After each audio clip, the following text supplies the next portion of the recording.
call the September 8th, 2014 meeting of the Board of Selectmen to order. Before we rise for the Pledge of Allegiance, we would like to address a sad situation in the town of Northborough.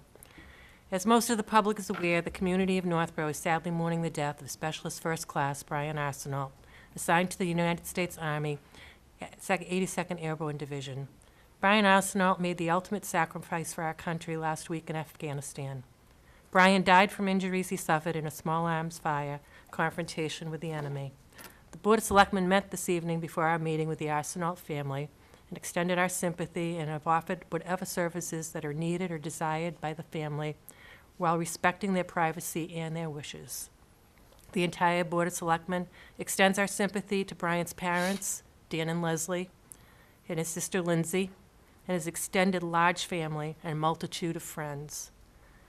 The times and details for the services are incomplete and will be shared when a schedule is finalized.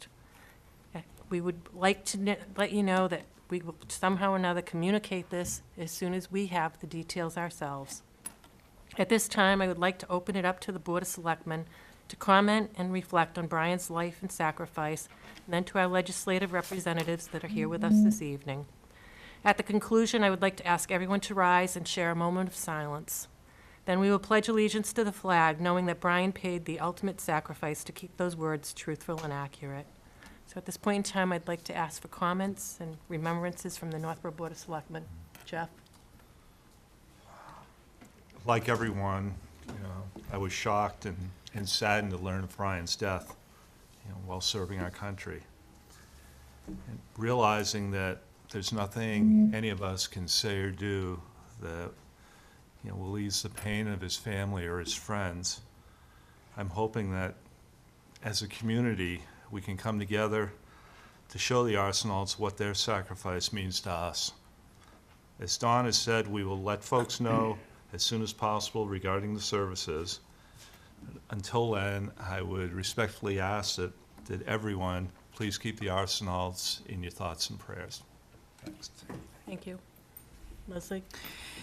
Yeah, I just wanted to say that, and as Dawn had mentioned, that we visited with the family before our meeting this evening, and it's a very difficult situation. I don't think that anyone really knew what to say, and one of the most profound moments for me was that Brian's mother had so many kind words to say. She was almost making us feel better. Very kind people and very difficult times, and I do agree with everything that Dawn and Jeff said. But for her to be there in that situation and to be actually consoling us and trying to add pleasant words for us was very kind on her part. So, very difficult situation. Thank you. Thank you, Leslie. Anyone else? I'd like to, our representatives are here, Danielle Gregoire and Harold Naughton. Any comments? John, thank you. Excuse me. Thank you for including us, allowing us to be here and to share this time with you. On behalf of Danielle, Representative Gregoire, Speaker DeLeo, and the entire House, I want to offer our condolences and our sadness to the Arsenault family and to the entire town of Northborough. I know it's hitting the town very hard, and there's no better town that I know will pull together for themselves and for the Arsenault family. As an officer in the U.S. Army, in the Army Reserve, let me say this. 82nd were my hire when I was deployed in Baghdad in 2005 and 2006. And their motto is Guardians of Freedom. Those esteemed paratroopers of that storied division. Brian lived up to that. And so I asked, we looked to the way he lived. A few lines from the Soldier's Creed are that I will never quit, I'll never leave a fallen comrade, I'll always maintain my arms, my equipment, myself, I'm an extrovert, I'm a professional. I stand ready to deploy, engage, and destroy the enemies of the United States of America in close combat. I'm a guardian of freedom and the American way of life. Not having known Brian, I still feel proud of his service, of the fact that we belong to the same branch of the military, and what he did for his community, his Commonwealth, and his country, and for his family for having raised him the way that they did, to instill in him those values. Ask everyone tonight to say a prayer to St. Michael the Archangel, who is the guardian of those in the military, to look after his family and his brothers and sisters in arms who are still in harm's way. Thank you. Thank you. Please rise for a moment of silence.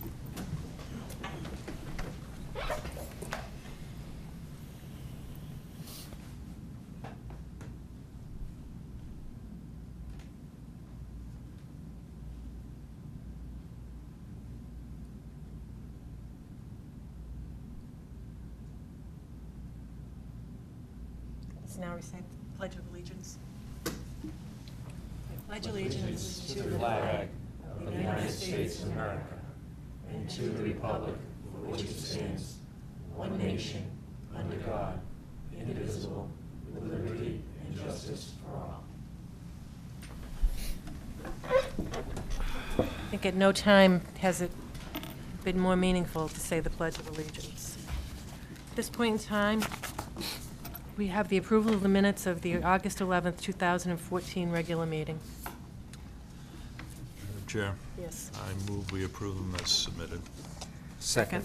Motion's been made, seconded. Any questions or any comments? All those in favor? Okay. It's past the hour of 7 p.m. We have a public hearing to consider poll petition 1AOR HOS from Verizon New England and Massachusetts Electric Company for a new pole location on Leland Drive. Do we have a representative? Yes.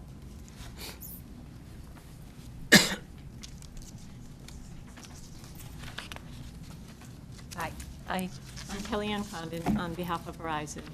And there's currently a pole on the corner of Leland Drive. This is at Leland where it turns kind of a sharp corner. And right now there's an aerial trespass. The pole is actually on the corner. The lines cross over one yard to get to the other yard at house number 39. So we'd like to place a new pole in front of the property at number 39 to eliminate that aerial trespass and be able to serve that house. Thank you. Any questions from the board? It is a public hearing. Any questions from the public? No, I'm actually a resident at that property. And I just wanted to state, actually, 3 times I'm a licensed electrician, 3 times that service has actually come down.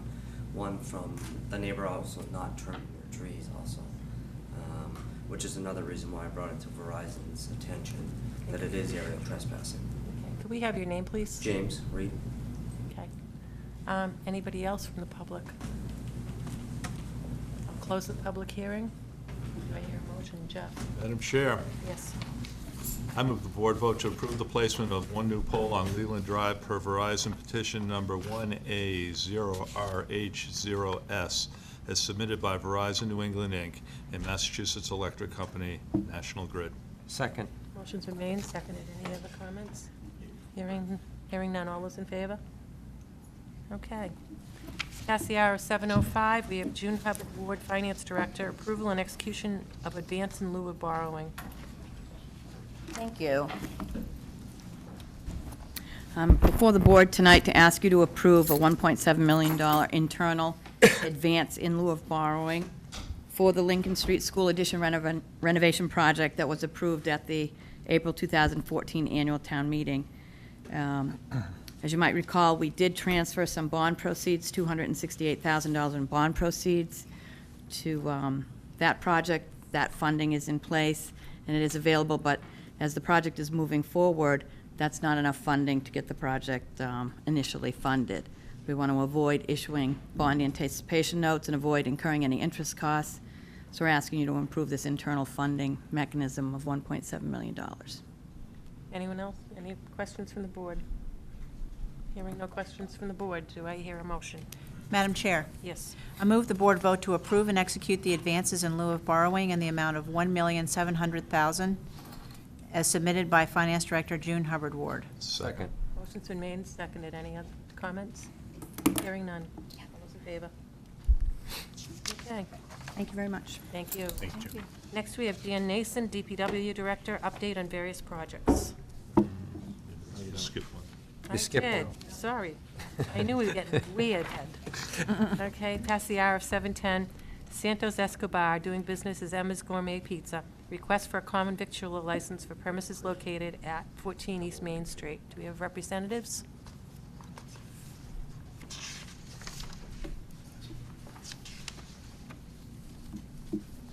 Good evening. Hi. Okay. And so this is a change of ownership? Yeah, with the plan is taken over, establish a business and do all pizza-related business at the same place. Now, are there any real changes from the existing business? No, basically it's gonna stay the same. Any questions from the board? Hearing no questions from the board, do I hear a motion? Madam Chair, Yes. I move the board vote to approve the application for a common victualler license as submitted by Santos Escobar, doing business as Enma's Gourmet Pizza, for premises located at 14 East Main Street, provided that the licensee receives satisfactory inspections by the building, fire, and health departments. Second. Motion's been made and seconded. Any other discussion? Hearing none. All those in favor? Okay, thank you. Good luck with your Good luck with business. Thank you. Okay? All right. Dan Nason, you're on now.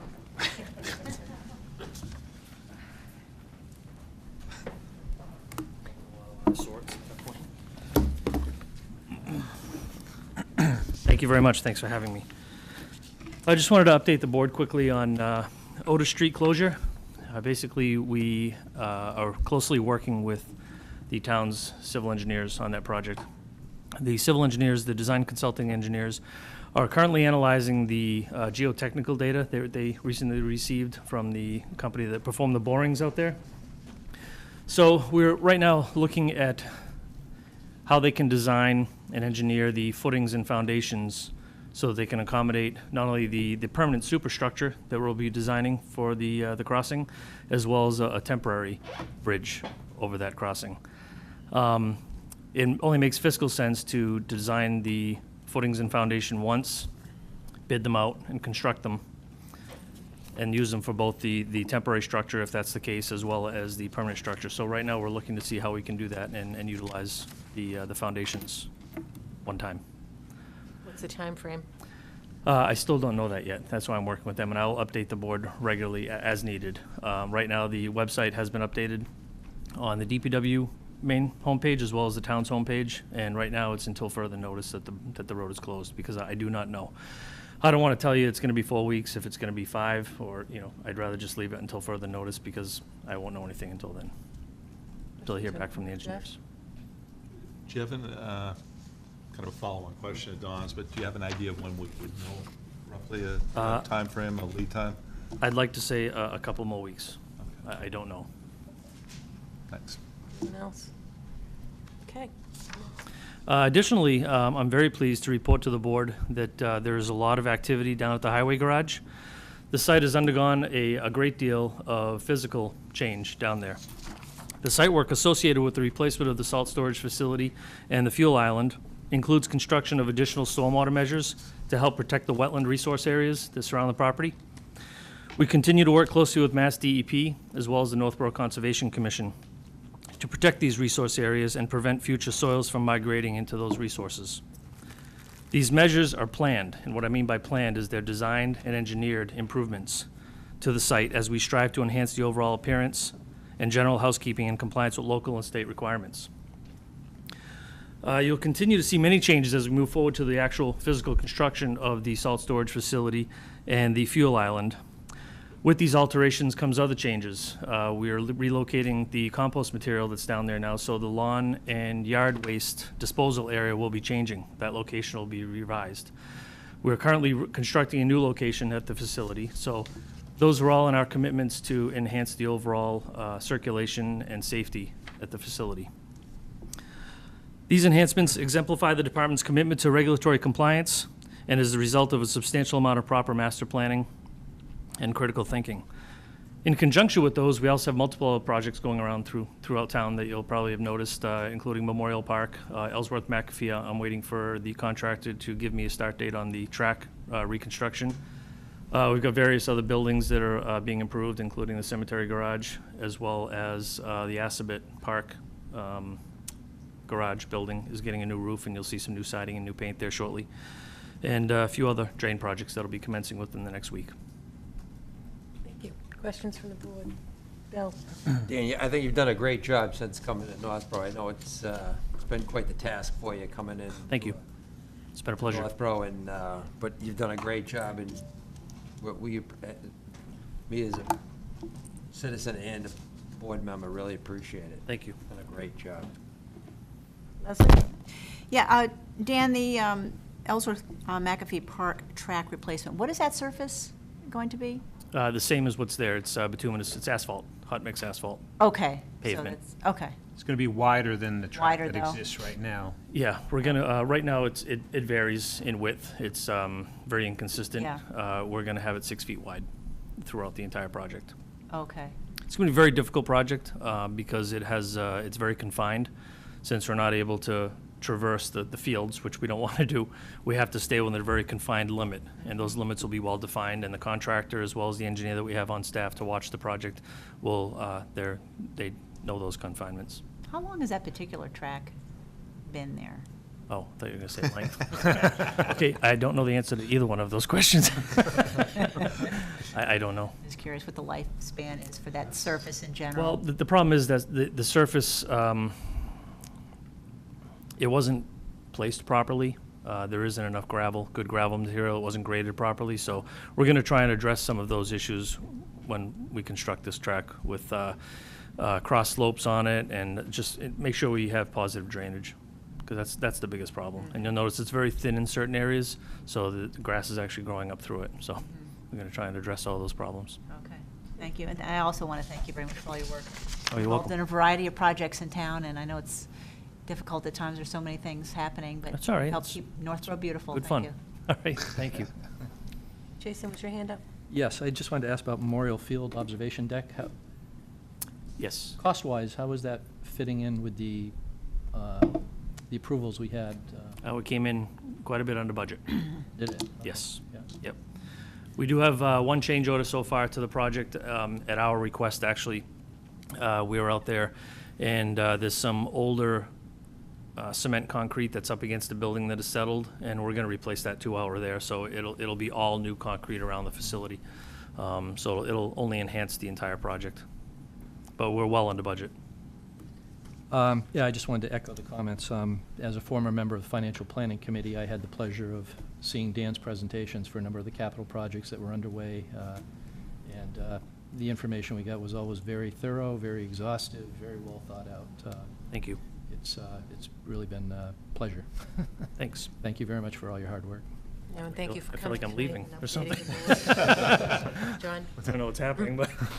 Feel like you're being Watch thank you on for your the way service. I'm going to miss Stan. Yeah. There you go. No, look, at the risk of giving our DPW director too big of a head, honestly, he's just an amazing professional, and from where I stand, I couldn't be happier with the progress that we've made in cleaning up the DPW yard and moving projects that have not been able to get started. Dan has just been terrific about getting things done, and the productivity that comes out of his office is amazing. And I just want to thank him publicly. I think he's done a fantastic job, and we're just really, he's hitting his stride now, and you're going to see a lot of projects now that have been in the hopper hitting construction. They've been in design, and a lot of things are going to start popping around town. So just very happy with that update. I know the board's preference for brevity. That update was originally 3 pages long. You can thank me for editing it down to a couple of things that I know the board has been asking about, and that's going to be very visible in the construction. But that list could easily be 3 pages long. So, The font's really big. and the fonts was really big too. Jeff? Dan, I think you need to step it up. I'll get you that other 3-page document later. Thank you, Dan. Thanks for your presentation. Okay. We have Trey Debbie Environmental Services LLC, informational presentation on the use, licensing, and permitting of flammable storage tanks currently located at 345 West Main Street. Representative? Yeah, good evening. My name is Rick Baker from Trinidad Environmental Services. Projector. Would you like me to stand up here since the presentation will be up, or do you need me to talk? Thank you. Testing. There's no amplification. It's just for the folks at home. Okay.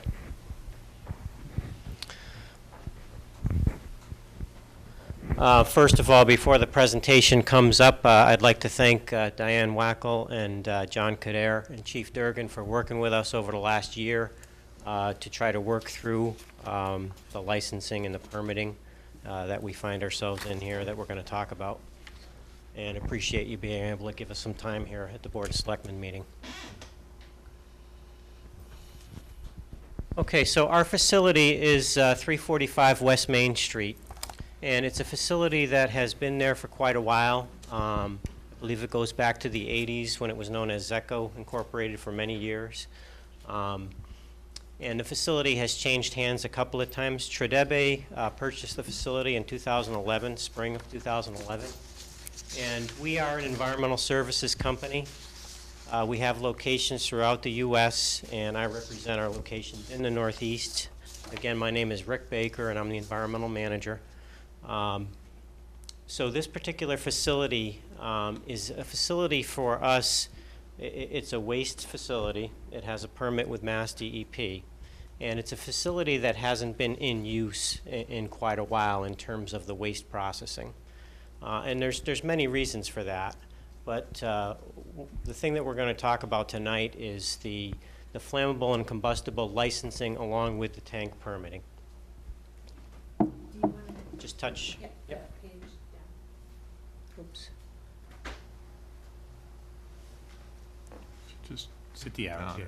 yeah. So just a couple of photographs of the facility, if you haven't noticed us or where we are at 345 West Main Street. So this is going down West Main past the center, and that's our sign in the front. And then looking the other direction. And there's a site plan as an attachment. So if we want to get into some of the details of the site, if anybody has questions, we've got a layout as an attachment. Did everybody get copies of the presentation? Yes. Yes. Yep. Very good. So again, Tridebe Environmental Services is the company name. The particular facility name, Tridebe Treatment and Recycling of Northborough. We have a presence throughout New England. We have 2 locations in Massachusetts, this one and one in Stoughton, Mass. We have 2 major locations in Connecticut and a few minor locations as well. And then we have a facility in Newington, New Hampshire, and one outside of Albany, New York. And that's our presence in the Northeast. I'm from the Connecticut office. I've been with the former company that was purchased by Tridebe since 1998. And have had oversight for some of these facilities for quite some time. What we do, we're an environmental services company, so we offer environmental service to mainly industry, and industry who has waste streams that they need to get rid of. Some of these waste streams, things like waste oil, very common stream, waste waters, spills, spill debris, things like that. We have permitted facilities where we can take those materials in and treat them and create recycled fuels or treat the wastewaters. That's in general what we do. We're spill responders as well, so we're on a lot of private companies' spill response lists, so we respond to spills throughout New England and on some of the state lists as well. In terms of Northborough, and I said see the attached site plan, we can look at that later if anybody has questions. Just to point out, we do, we're not a company who came in from the outside. We do have people who've lived in the area for quite some time. And then site contacts is the last slide that I'll go over. The site history I talked about a little bit. The site has been an environmental site for quite some time. We'll get into the specifics in terms of the tanks. There's 4 tanks on site, and there's room for drum storage as well. Right now, the site is currently operating as a hub for our transportation division, and a hub for our field service division. So those folks who do spills, spill response, and do field work on site, they work out of the Northborough site.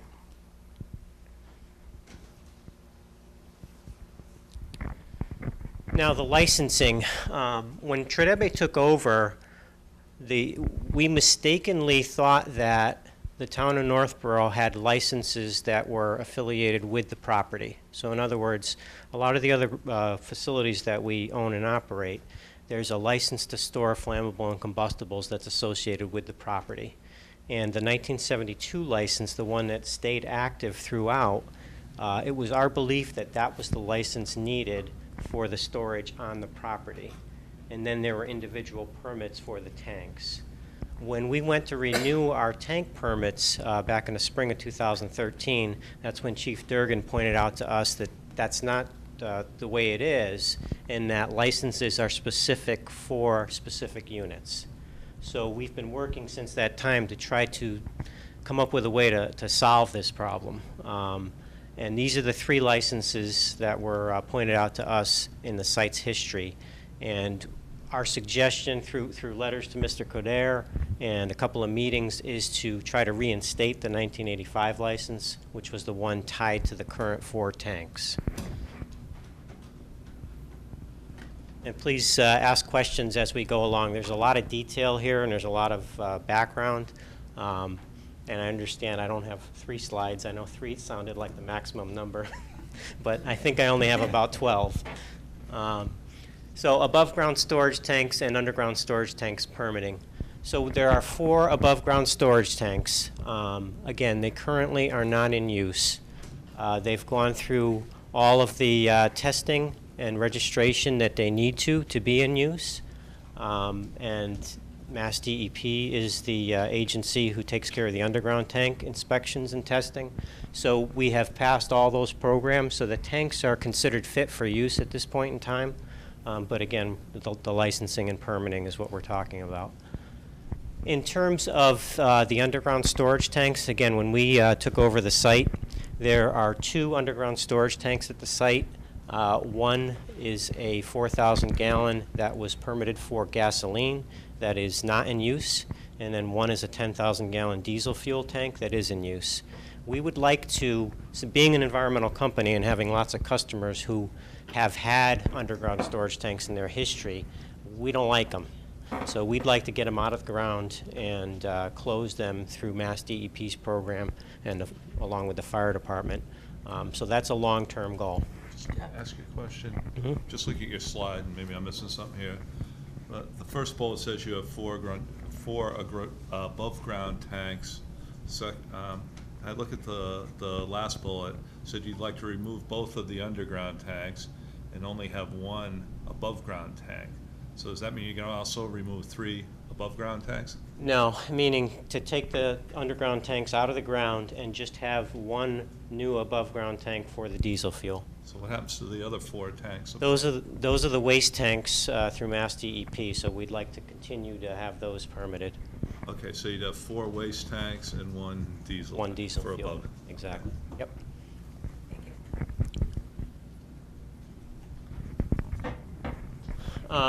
So the licensing status, basically they're not representative. And you can see here's a summary of the 3 licenses in the site's history.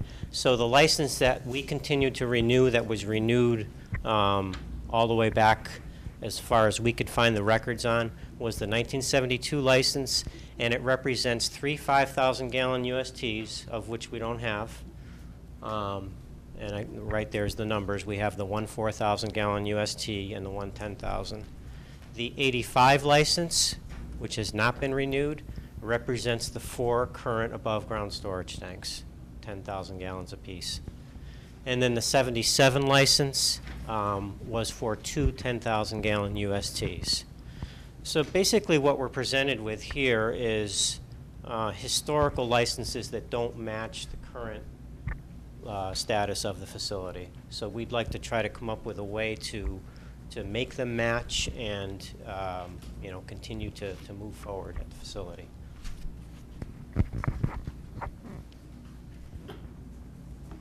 Our suggestion, since the 85 license represents the 4 above-ground storage tanks. Our suggestion is to reactivate that one. The interesting part of this, again, it was a bit of a lesson for us coming in and taking over the facility. The interesting part of this is, again, the permitting of the tanks was done after, throughout history, and we have a list right up to 2012. So, again, that was why it was our belief, too, that the 72 license represented the full property, storage at the property. So as we met with Chief Durgan and started to go over this, another thing that we learned is that it's not only tank storage that we need to represent container storage, drums. We need to represent any trucks that may park on site full, whether they're there to offload or whether they're there to move on, to temporarily park overnight and move on. So what we did, that spreadsheet, that was an Excel spreadsheet, that's one of the attachments. When we first sat down with him back in the spring of 2013, we created that spreadsheet to show him this is the facility and basically the worst case of what we can store, trucks, containers, the above ground tanks, the underground tanks, to try to come up with a full number of total gallons on site. And not everything's flammable and combustible, but again, we wanted to present a worst-case scenario.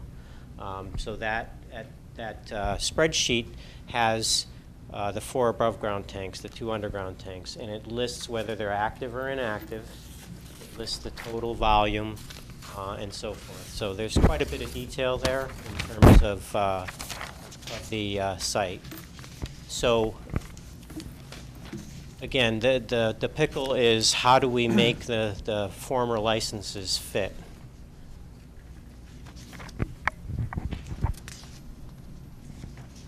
Just some other information. The 4 above-ground storage tanks and the 2 underground storage tanks, again, have all passed the required third-party inspections.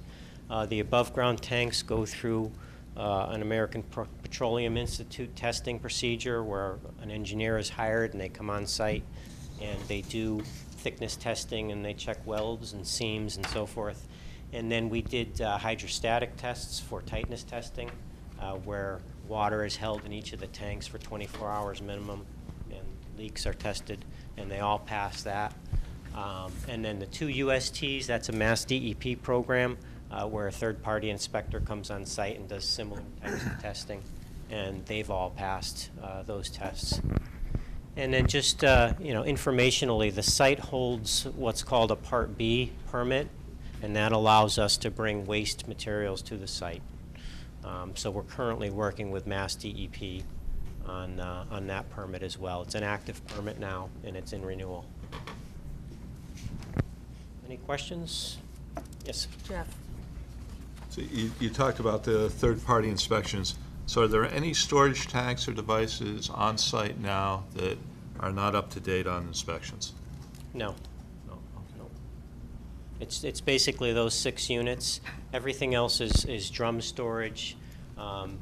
We store automotive fluids to service our vehicles. So there's drums and larger totes of windshield washer fluid and hydraulic oil and things like that. And all of those are being stored within, I'm going to call it, best practices or. Right. But, Right. what's considered acceptable storage facilities or containment?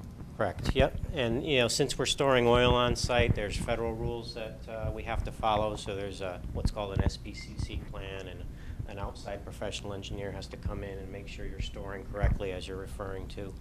Make sure you have containment, make sure that you have spill containment and pads and boom. Right, and but all that. but the kind of the Cliff Notes takeaway from this is that everything, all your storage containers, et cetera, tanks, whatever, are currently up to acceptable standards and have been inspected. For the third parties, yep. Okay. Yep, it's just the town. Jason? I'm just curious, is there any documentation to say why the number and the sizes of the containers that are there currently differ from what the licenses originally specified? If you start with the tanks and you go through, it seems like, let me go back. It seems like the 1977 license represents one of the USTs, the one we're currently using for diesel. The others don't match. I don't know historically for the USTs, the 4,000 gallon one that was gasoline. I don't know. Again, we looked at the records, spent days poring over the records at the site, and I'm not sure as far as the USTs go. The 85 one is clear. That was when the former Zeco built the tank farm, and they were going through a whole series of licensing and permitting with the town and the state. So that's clear that that was for those 4 above-ground tanks. And container storage and motor oil and fluids, didn't see it on any of the licenses. And again, it was never our knowledge that it was even needed.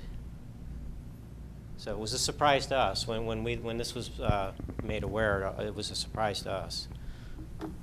So we're trying to be as transparent as possible to, you know, when we first sat down with Chief Durgan and provided the information to Mr. Kader, you know, here it is. You know, we wanted to let them know that this is everything we've got. This is the way we're currently set up. We just want to try to solve this particular problem. Bill? Rich, you're saying that you were unaware that you needed any more permitting, but in your other facilities, do you need permitting for inside storage of any, 55-gallon barrels or any other oils or other materials using to work on your vehicles? Typically, it's only tanks, and again, you get the license for use, which is generally the property license. And then it depends on the town. Most towns, it's tanks only, and you do the annual permits like we do here. Drums, 55-gallon drums, even up to like a 275 heating oil tank, there's no permitting for that. Now, on the waste side, it's a totally different story, and that's the state agency. So the ability to store wastes indoors. Here, it's Mass DEP regulated. But your other facilities are the same type of facilities that are here in Northborough? Slightly different, but yeah, I mean, we're basically waste facilities, mainly liquids-based, with both tanks and drums. But the indoor storage is all virgin materials. It's not wastes. There could be 1 or 2 waste drums, again, of motor oil from changing trucks and so forth, but it's pretty much the virgin materials indoors. If I may, with the permission of the chair, just to set the table here a little bit, this is sort of a unique process that we're following tonight here, where Tridebi is in, really it's just an informational presentation at this point in time. But in your packet, there is the letter from myself to Tridebi, and indicating that for approximately 8 years, no certificate of registration was filed regarding the storage tanks on the property. The fire department storage permits also weren't being maintained continually during the period. And as Mr. Baker indicated, there's also some discrepancy in terms of the documents regarding the tanks and the sizes of the tanks and the locations of the tanks. To his credit, this was all brought to my attention from the fire chief, who has been working with Tridebi on this for many months, trying to get the paper trail and the documentation cleared up so that we can get it to a point where it makes sense to bring it before the board, where you can determine how best to proceed. In terms of issuing these flammable permit licenses, it's governed under Mass General Law, Chapter 148, Section 13. And as long as the owner of the property is continually exercising the license and filing the annual certificates with the town clerk and the fire department, essentially these permits are a grant attaching to the land. In other words, it essentially perpetually passes if a new owner of the property comes on board. In this case, Tridebi is the new owner of the property. However, the permits have not been kept and renewed annually. So therefore, they find themselves in sort of a unique position where they have worked with the town, and I'm not going to speak for the fire chief. He can certainly speak for his experience with working with them to try to clear this up. But essentially, the board, moving forward, is going to have to make a determination of the fact that the licenses and the permits haven't been maintained, arguably could be reason for revocation. Or you can decide that they are acting in good faith and they're in compliance, and this is something that the board can establish some protocol or conditions for continued exercise of these licenses as they were originally issued. So there's no decision that needs to be made tonight by the board. This is sort of a first blush. My approach on this would be, certainly the fire chief should provide a recommendation to the board in his opinion, and working with town council, try to frame this for the board. There's a lot, this was a very simplified presentation of information that I know the fire chief has been working on for many, many months, and myself, to get to the bottom of the paper trail of what's transpired. So as the new owner, they're trying to clean the paperwork up. The paperwork has not been maintained. The board, at some point, will need to exercise its discretion as to how you'd like to proceed with the licensing at this location. So this, again, is just sort of the start of that process. Thank you, John. Chief Durgan, my brain is a little fuzzy after 21 years on this board. I don't keep all the paperwork. I haven't kept 21 years' worth of paperwork. But at one point in time, this board addressed with the previous owner the storage of the vehicles having fluids in them. That was actually All-State Power Vac next door to United Universal at that time, Zecco property. So it was the All-State Power Vac folks who came in and sought to be able to store 24 hours a day in motor vehicles waste fluid. The board denied that license, so that was a separate property. So it's a separate property, totally. And the other issue, the zoning board had an issue as far as one of these two properties too. They heard whether it was tank placement or something. Do you remember? If that was the case, that was before my time. Yeah, I know the zoning did have something. John, you will check with zoning on that, with Kathy on that one? Sure. Okay. Any other questions from the board? Okay, well, thank you for your information. Actually, Yeah. I'm sorry. I just want to ask a question. Looking back over one of your slides where you stated Tredebi would like to remove both USTs and only have one AST. Okay, if I recall, did you say that would be one additional above ground than you have now? Yeah, and the reason I wanted to put that in is it's usually preferable to get underground storage tanks out of the ground for everybody's case. For us as an owner, for the town, we don't want to have to worry about anything being underground. So what we'd like to propose moving forward is that let's do that work. We have the current diesel tank in ground for fueling our vehicles, and we'd like to be able to basically put an above ground in like for like, replace it. So it doesn't have anything to do with those 4 other tanks, but we'd eliminate, the gasoline tank is not in use, we'll eliminate that, and just have the diesel tank above ground in a container that, Okay, that's what I was going to ask about too, is the under surface that you would have. Do you have the proper surface now to put another above ground storage tank in there, or would you need to do something in terms of if there was spillage or? Yeah, we want to put a small concrete pad and a containment dike in to basically contain any kind of spills, drips, leaks, anything like that. So, we haven't thought about the details of it, but that's what we've set up at a lot of other facilities, and it seems to work well. Put it in more of the corner of the facility so to get away from the center area, and the folks can fuel in that area. Excuse me. Okay, thank you. Anyone Thank you very else? much. All right, thank you for coming in. Sure. And also our contacts are in the presentation as well, so if you have any questions, feel free to get in touch with us. Thank you, I appreciate your time. Thank you. For working with the town. Okay, reports. Jason, No report this evening. Bill, No report this evening. Leslie. Okay. Well, I thought I had a couple minutes. You don't have any time. Okay. The first thing I wanted to mention was the district newsletter that came out from the Northborough Southborough Regional School District. Always very informative.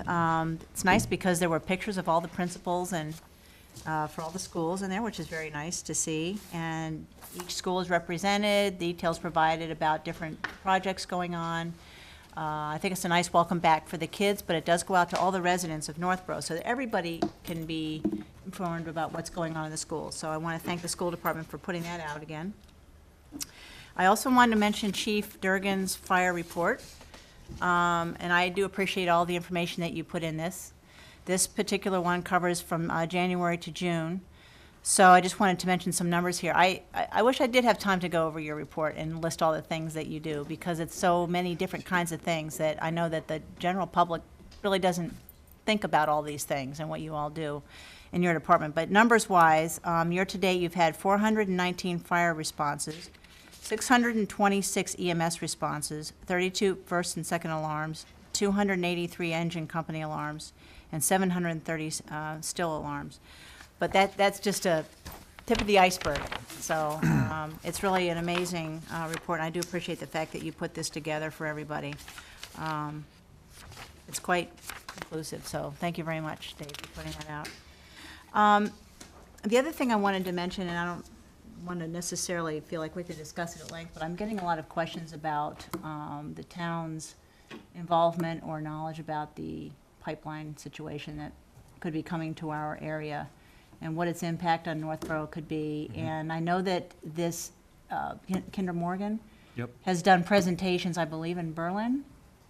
And do you know whether or not they have any plans to come to Northborough and talk to us about? That's a impact? great question. We actually had a meeting scheduled, a traditional development review meeting. I like to have staff review things before they come into the board, because you're going to look to us for what are our concerns and our questions. We had a meeting scheduled, was it last Thursday, Diane? Last Thursday, and the day before, they canceled. So I really have, at this point, nothing more than just very preliminary information. We are not, from my understanding, one of the towns that's going to be heavily impacted, but I think if you're a homeowner and your property is impacted, then in your mind, you're going to be heavily impacted. And so we're very sensitive to that. But at this point in time, we don't have information from them, any real detailed information. As I said, I was hoping to have that last week. This is a meeting that was set up months ago. I'm not sure why it was canceled, but we're in the process of scheduling another one. As soon as we have information, I'll be sure to bring it to the board, and then at the appropriate time, have them come in and present to the board. But I think staff wants to hear the information so that we can generate a list of questions or concerns and bring it to you in a manner where it's been researched and framed, because I'm sure you're going to have questions. I'm sure residents will have questions. Yes, okay, So- great. Thank you, John. You're welcome. That ends my report. Jeff? Just remind people the schools are open, so, hopefully slow down just a little bit. Kids are out there. And lastly, watch out for the school buses. They got those little lights on top that blink for a reason, so people won't pass them, so that's my report. I have no report. I have a report. Okay. Public comments? New business. Discussion regarding the reactivation of the Historic District Commission. You guys want to come up? Actually, this is something that we can handle here. That we do have folks, certainly Norm is here from Historic Commission. We have in your packet a significant amount of information from the study committee. I'm going to go back a little bit and remind people, if you recall, when we were putting the warrant together for April 2014 town meeting, the Historic Commission brought forward an article asking the Board of Selectmen to put a warrant article on so that we could reactivate the Historic District Commission and have the Historical Committee serve as the local Historic District Commission. Did I get that right, Norm? Thank you. Upon review by Town Council, it was determined that you can't have the Historical Commission serve as the local Historic District Commission, but you can have the local Historic District Commission serve as the Historical Commission. So we took the warrant article off. How's You that? should repeat that, John. We took the warrant, it's a matter of, let's just say it's a matter of process, and what we determined was it didn't need to go town meeting, that the authority rests with the Board of Selectmen if it just goes the opposite way. In the interim, the board and town meeting did create the study committee for the Peter Whitney parsonage. That study committee is completed at this point in time. There's a memo in your packet from the committee saying our work is all done, and we recommend that we be dissolved. So, first thing tonight that would be appropriate is for the Board of Selectmen to formally accept that memo and to dissolve the Peter Whitney Parsonage Historic District Study Committee. The next thing that we would take up would be for you to reactivate the Historic District Commission. And in doing so, you would want to open up for application. This is a commission that has on the books and exists but has not been active, but now we want to reactivate them. And part of the process at this point would be to make the appointment for the reactivated Historic District Commission, and then those folks will also serve as the Historical Commission. Because essentially, what you have are the same folks doing both things. And originally, they wanted to have the Historic Commission designated as the local the Historic District Commission, but you can't do it that way, you have to do it the other way around. I hope I didn't just confuse everybody thoroughly. We're totally confused. All right. What we're doing here is we're following up now on work that was completed at town meeting and things that were postponed from town meeting because they didn't know they didn't need to go to town meeting. We thought it would make sense, let the temporary study committee complete its work and now reactivate the permanent Historic District Commission, have them serve as the local Historic Commission as well. And that's what's really before you tonight. We have some members here who can speak to any of the questions about the work that was completed or what's being asked of the board this evening. And before we go on, I'd like to congratulate everybody on the work that was completed and on the fact that the Peter Whitney Parsonage Historic District is now officially registered with the state. You know, it took a lot of effort on everybody's part, and you did it, and you did it in a very timely manner, and it's a great thing that you've accomplished, all of you. So, that being said, do we have any discussion of this whole process? Do I hear a motion? Yes, Madam Chair. Yes. I move the board vote to acknowledge that the Peter Whitney Parsonage Historic District Study Committee has completed all of its assigned tasks to the satisfaction of the study committee, the Massachusetts Historic Commission, and the town of Northborough, and to formally dissolve same effective immediately. Second. Motion's been made and seconded. Any discussion? Hearing none. All those in favor? Okay. And now the second step would be to reactivate the 7-member Historic District Commission. Madam Chair. Yes. I move the board vote to reactivate the 7-member Historic District Commission, HDC, for the purpose of enforcing the restrictions for the Peter Whitney Parsonage Historic District, as well as all other historic districts in the town, and to advertise and interview applicants for the HDC, which will also serve as the town's historical commission. Second. Motion's been made and seconded. Any other discussion? Hearing none. All those in favor? Okay. We have execution of some. Do you have a- I have another piece. Oh, you do? That's okay.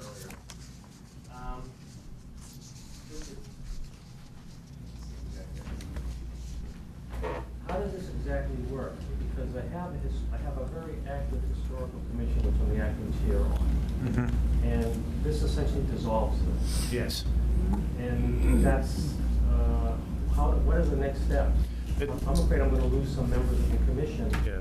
And it's, like I said, it's been a very active commission. Oh, sure. The next step is that the board is reactivating the Historic District Commission, which will serve both purposes. And essentially, what your folks should do, if they're interested in serving in this capacity for both, is to apply, and I'm sure, I don't want to speak for the board, but I imagine they'll give great deference to the folks who have been in the process so far and served. And, but the way to do this, as you know from town council's letter from leading up to town meeting, is the board has to appoint the district commission, and then they can serve as the historic commission. You can't do it the other way around. So, our next meeting is next Wednesday. Am I having a historical district commission meeting or a historical commission meeting? Have a historic commission meeting. And notify your members, as we have communicated to you, that this process is moving forward. This is what you all asked for. It's absolutely correct. What you all asked for, but the details of how it's going to actually work, the logistics of it. Look, as of right now, the application, based on the action taken by the board tonight, the application process is open. Have you folks get it in. I imagine between now and the board's next meeting, they'll conduct interviews as necessary, and I would imagine, again, not speaking for the board, that we'd probably be making some appointments at their next meeting. And I still have votes next week. And we still have, if we have the votes, Yes. I'm okay. So it's You're fine. It's not disbanded, it's No. the transition board. Yes. That's All right. I have one question. I'm looking at the, verbiage of the actual chapter I-60, the 1-60. Under appointments, it says, "No member may serve on the commission more than 6 consecutive years." Is that just 2 3-year terms? Yes. Really? Again, that's not the town of Northborough, that's complying with state statute, yes. It'll be on our agenda. Yes. Anybody else? Yeah. You gotta be careful what you ask for sometimes. This is a good result. Right. And if any of you have any questions, you certainly can contact me tomorrow. We'll work through any logistical questions or issues. Okay, execution of cemetery deeds, A947 and A948. Madam Chair, Yes. I move the board vote to execute cemetery deeds A947 and A948. Second. Motion's been made, all those in favor? Okay, any other business to come before the board? Hearing none. Chair, we adjourn. Second. Motion's been made and seconded, all those in favor? Thank you, everyone.